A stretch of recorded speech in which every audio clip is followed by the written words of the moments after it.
Itong tambak na raba at buhangin, hindi naman ito ano ng ulan. Ayan. Parang makapagbuso ng mamaya. Makalatag na, karead na yung bubusan. Nice na yung para hindi magtagas yung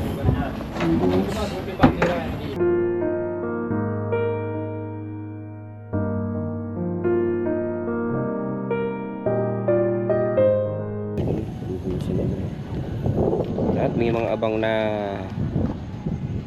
PVC pipe at hindi natin sasabihin kung ano para sa ano ang gagawin niya next week na lang kasi hanggang linggo yung ulan. Sana hindi naman masyadong malakas yung ulan, konti lang sana.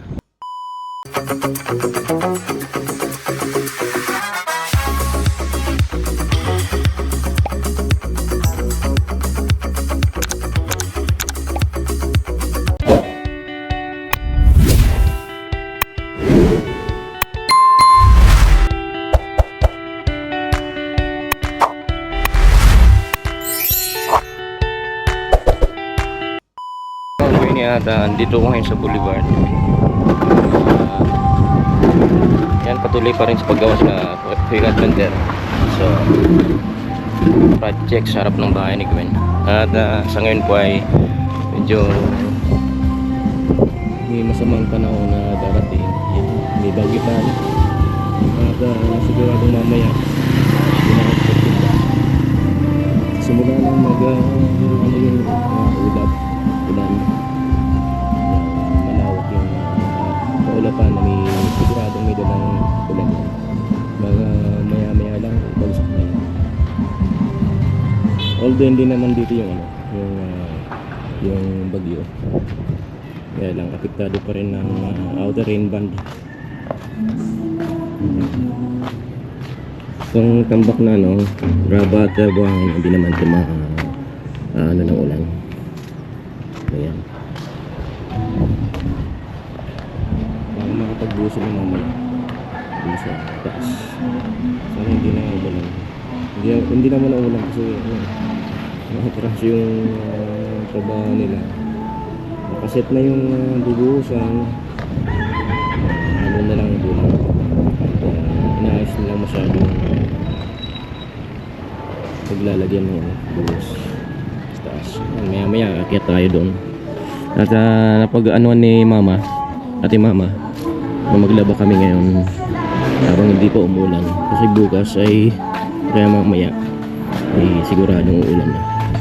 3 araw yung forecast, 3 araw yung ulan, kaya buti wala nang tubig dito sa kanal. Medyo yung oras ay yung araw nito na lalagyan nito ng tubig. Siguradong puno na naman yan. Apaw yan. Kasi 3 araw yung Kit muna tayo para makita natin kung ano yung ginagawa nila. Kahapon din ako nakapag-vlog kasi pumunta akong palengke. Medyo madilim na yung dumating ako. At naritan kung wala na sila. At ito lang yung nakita ko, yung ginawa nila.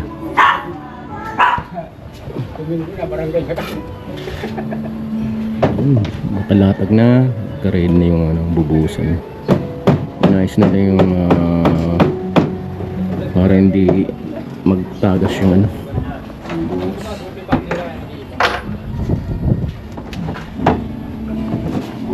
kaya tayo.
few moments later. Kaya mga gawin at tapos na po yung isang buong araw nila Kuya Carpenter dito sa patuloy na paggawa dito sa projects sa bahay namin. At nagdakot sila ng mga buhangin kasi ni Kuya Carpenter doon na lang sa taas mag-aalo bukas para sa buhos ng slab. Kaya ayan, labos nila yung oras nila sa tinitirang oras nga po sa pagakot buhangin at graba. Ayan. Ayan, dito na pala sa taas yung ano, diba? Ano ba yun? Nakakot nila. Ayan.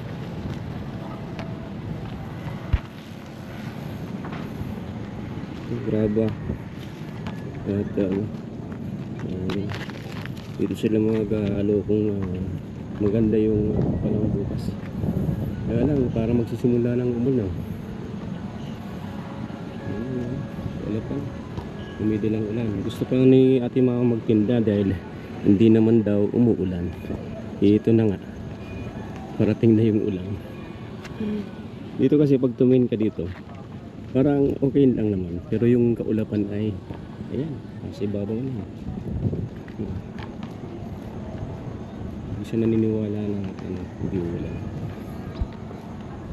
Dahil sa kagustuhan makakuha na kahit konting kita ay sasapalaran na naman yung pero ako kinontra ko siya kasi alam ko namang uulan dahil dun sa forecast yun talaga yung mangyayari ngayong hapon mamayang gabi hanggang bukas hanggang sa linggo maulan at ito na nga umambon na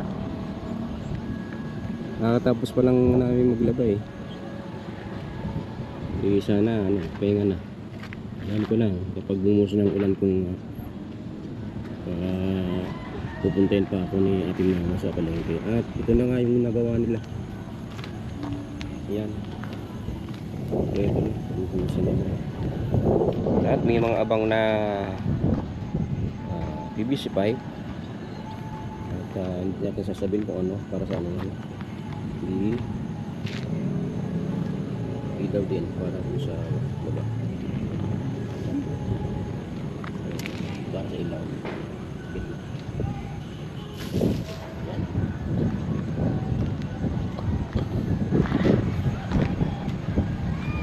Dito sila mag-ahalo kung sakaling gaganda yung panahon bukas. Pero sabi ko nga kay Kuya Carpenter ay kung maganda yung panahon bukas, sige mag-ano kayo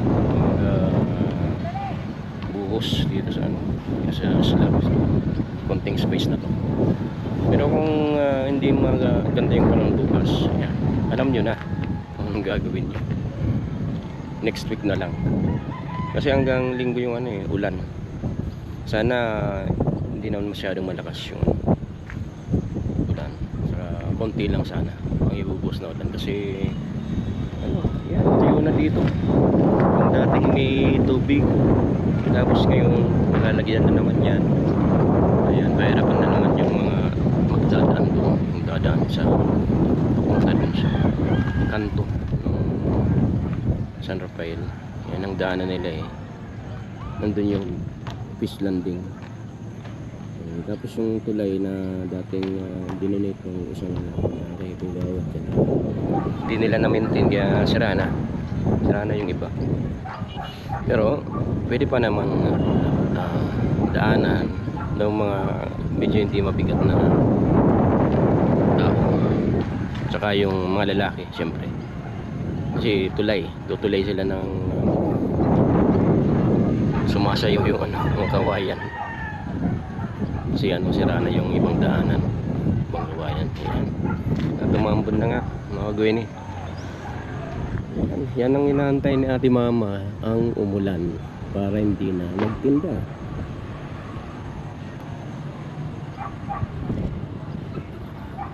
Dito sa unan namin nagbukas na kanina pa, naka-prepare na sila. Yung sa katabi namin ay mamaya pa yan at doon sa Boots ay naka-prepare na rin. Ilaw na eh. Yan.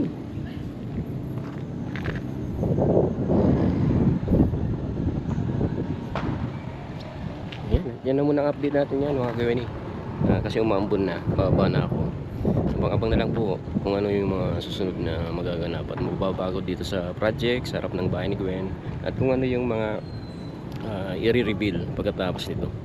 Ayan. Hanggang sa muli mga Gwen. A few moments later.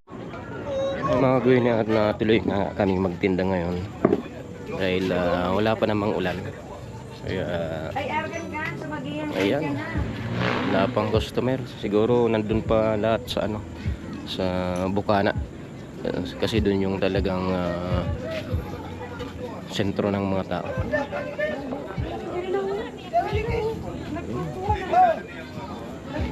Okay na ang video, okay na niluto na sa atin ng tusok-tusok. Kita ka ba lagi ka nakagapos na kanin mo? Sauce. Ito yung para sa siomay. Belas tubig. Ayan, wala kayong barbecue ngayon kasi naglaba. Maghapon. Hindi nakapag-prepare.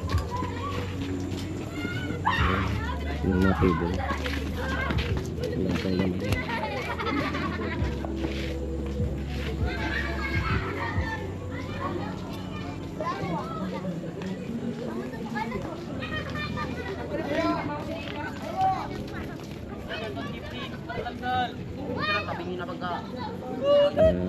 Kabila wala pa rin ano, customer katulad na naman din dito sa kabila din, pero dun sa isa meron na customer kasi maraming friends yan eh, yung may-ari mga taga LGU. Kaya yun ang pinakang regular customer nila.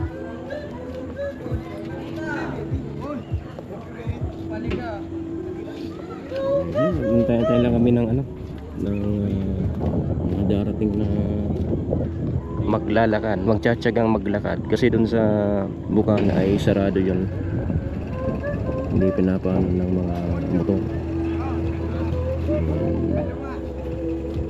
Kasi para safe yung mga taong nagmamasyal doon at kung ano yung mga ganap nila.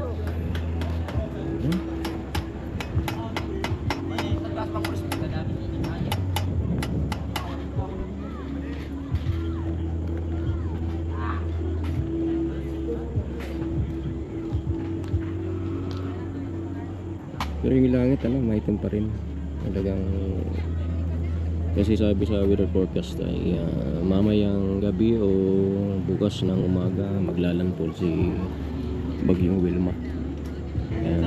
Baka bukas pa yung maramdaman yung ulan. Yan. Kasi base dun sa forecast ay heavy rainfall, kulay orange yung Camarines South. Kaya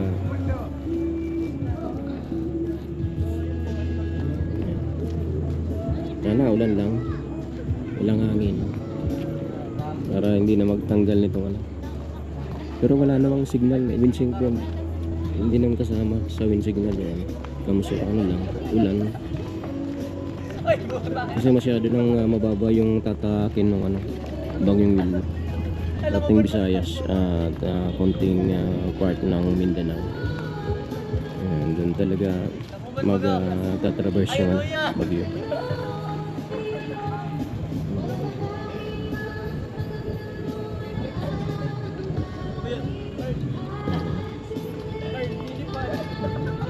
Lakers nga ilan lang yung kakalusot dito kasi inusukutan talaga yung zona.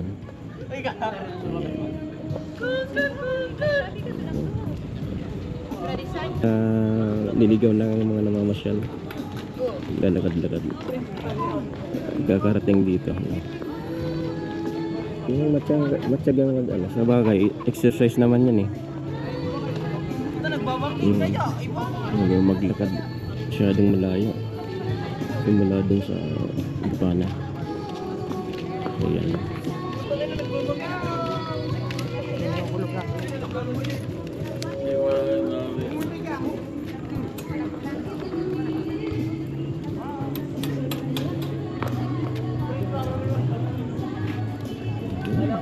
Nag-update lang tayo ngayong gabi. Granny.